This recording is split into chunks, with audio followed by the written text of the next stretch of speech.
Alors, voilà, moi, mon projet, c'est ça, l'isolation complète de la grenier. Voilà. Hop,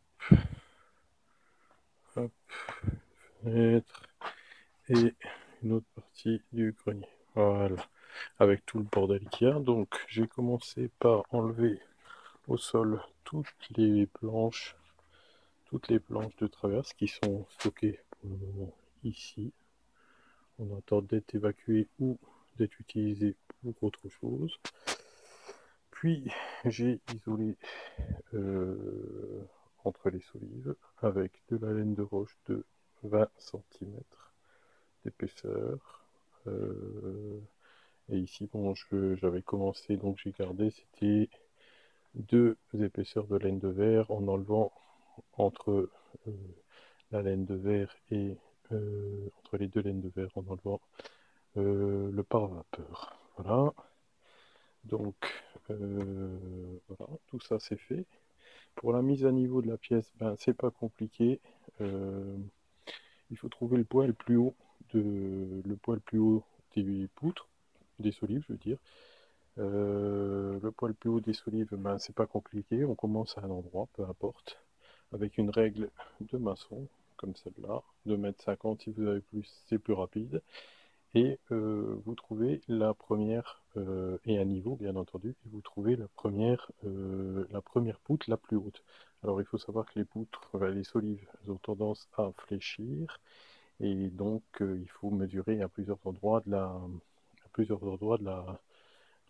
poutre, de la solive. Donc le mieux c'est toujours de commencer par les bords et de faire une mesure au milieu. C'est-à-dire, moi ici par exemple j'ai une solive qui va de là jusqu'à la moitié de la pièce, ici à peu près, sur le mur porteur, et qui reprend jusqu'à l'autre partie de la pièce au bout.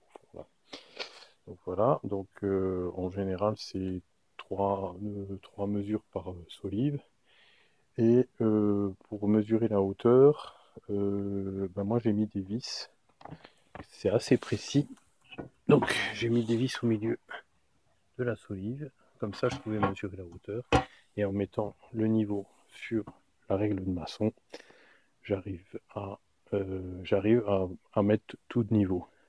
Après, sur les côtés, j'ai réutilisé les planches du sol que j'avais arrachées.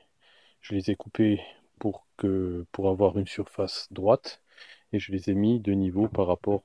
Donc une vis là, toujours une vis au bout et une vis à l'autre bout de l'opération. Même chose de l'autre côté.